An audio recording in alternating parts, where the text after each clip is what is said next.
तो परसों वो दिन था जिसका इंतज़ार हम सब भारतीय पिछले कई दिनों से कर रहे थे, यानी कि परसों था वर्ल्ड कप का फिनाले। वो भी इंडिया वर्सेस ऑस्ट्रेलिया के बीच, वो भी दुनिया के सबसे बड़े स्टेडियम में, जहां परसों लगभग 1,40,000 लोग बैठे थे। और परसों स्टेडियम का नज़ारा उस नीले आसमान से भी ज़्यादा नीला था। पूरे स्टेडियम में बस परसों हम सबको नीली जर्सी और हमारा तिरंगा ही दिख रहा था। परसों उस स्टेडियम में बड़ी बड़ी हस्ती, यहाँ तक कि हमारे प्रधानमंत्री श्री नरेंद्र मोदी जी भी वहाँ थे और कई और लोग भी परसों वहाँ थे, इस उम्मीद में कि इस बार ये कप हम ही उठाएंगे अपने ही घर में। पर शायद परसों किस्मत कह लो या भगवान या फिर दोनों को कुछ और ही मंजूर था। परसों सबके दिल टूटे, सबके सपने टूटे। परसों हमारी आंखें नम थी और हम सब यही सोच रहे थे कि हम हार गए, हम फिर से हार गए। पर क्या हम सच में हारे? क्या आप इसको हार कहना चाहोगे? हार की डेफिनेशन क्या होती है? हारा हुआ उसे कहते हैं जिसने कोशिश भी ना करी हो और हार गया, ना कि उसे जिसने अपनी जी जान लगा दी और फिर भी हार गया। उस हार को हार नहीं बल्कि एक सीख कहते हैं, क्योंकि वो हार बताती है कि अभी ये रास्ता खत्म नहीं हुआ है, मंजिल अभी भी हमसे थोड़ी दूर है। इंडिया ने इस बार के वर्ल्ड कप में अपनी जी जान लगाई है, वो हम सबको पता है। इतने बड़े टूर्नामेंट में लगातार जीत हासिल करना कोई बच्चों का खेल नहीं था, वो भी इतने बड़ी दिग्गज टीम के सामने।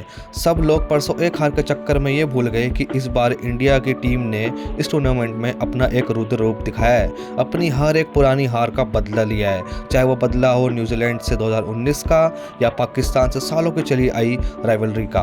ये वही इंडिया की टीम है जिसे कुछ टाइम पहले तक सब लोग क्रिटिसाइज किया करते थे कि इनमें अब वो बात नहीं रही, इनके प्लेयर तो वर्ल्ड कप के लिए क्वालिफाई भी नहीं कर पाएंगे।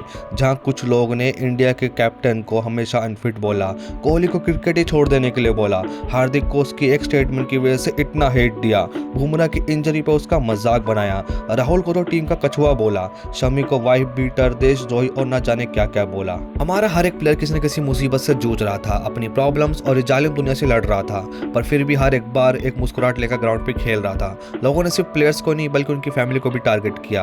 और सच बताऊं तो इस बार स्टार्टिंग में ज़्यादा लोगों का इस वर्ल्ड कप में इंटरेस्ट इतना था भी नहीं, मेरा खुद का भी नहीं था, क्योंकि हम सब ने इंडिया टीम की इतनी बुराई सुन ली थी कि अब उनके होने ना होने से कोई फर्क ही नहीं पड़ रहा था। पर मुझ जैसे एक नॉन क्रिकेट फैन का इंटरेस्ट जगा दिया था इस टीम ने अपनी परफॉर्मेंस से। ये टीम इस बार ऐसा खेली जैसे कि ये इनका आखिरी वर्ल्ड कप हो। उप्स, बात तो सही है कि ये वर्ल्ड कप हमारे फेवरेट प्लेयर रोहित और कोहली का आखिरी वर्ल्ड कप था, पर आपको वो चीज़ याद ही नहीं रहती। इनका गेम प्ले देखकर आप उसे देखकर ही इतना खुश हो जाते हो कि ये चीज़ तो दिमाग से निकल ही जाती है कि ये दो दिग्गज प्लेयर अब हमें वर्ल्ड कप में नहीं दिखेंगे। और ये बात इनको भी याद थी, इसलिए क्या यादगार बना गए हैं ये लोग वर्ल्ड कप हमारे लिए। अब चाहे वो रोहित शर्मा की आउटस्टैंडिंग बैटिंग हो या फिर कोहली की सेंचुरी या शमी की वो विकेट्स हो, ऐसा तो इनको पहले कभी खेलते हुए नहीं देखा था।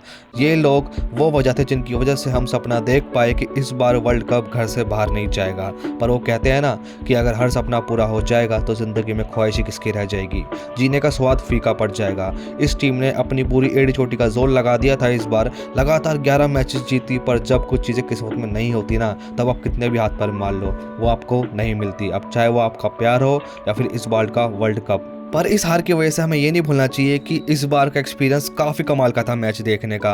ये लोग मुझे फिर से वहीं मेरे बचपन में ले गए थे, जहां इंडिया के हर एक मैच के लिए पूरा माहौल एक्साइटेड रहता था। हर दुकान के टीवी पर बस इंडिया के मैच ही चल रहा होता था। पर ये जालिम दुनिया है मेरे दोस्त, यहाँ आपके लाखों अच्छे काम के ऊपर आपकी एक गलती भारी पड़ जाती है। और यही हुआ इंडिया टीम के साथ। लोग उनकी परसों की हार की वजह से उनके पिछले के सारे मैचेस भूल गए, जहाँ उन्होंने एक बार भी इंडिया की नाक नहीं कटने दी थी। उनको गाली देने लगे, पैसे खाएंगे बोलने लगे, थर्ड क्लास टीम का टाइटल थमा दिया उनको। आंसू किसी को नहीं दिखे उनके।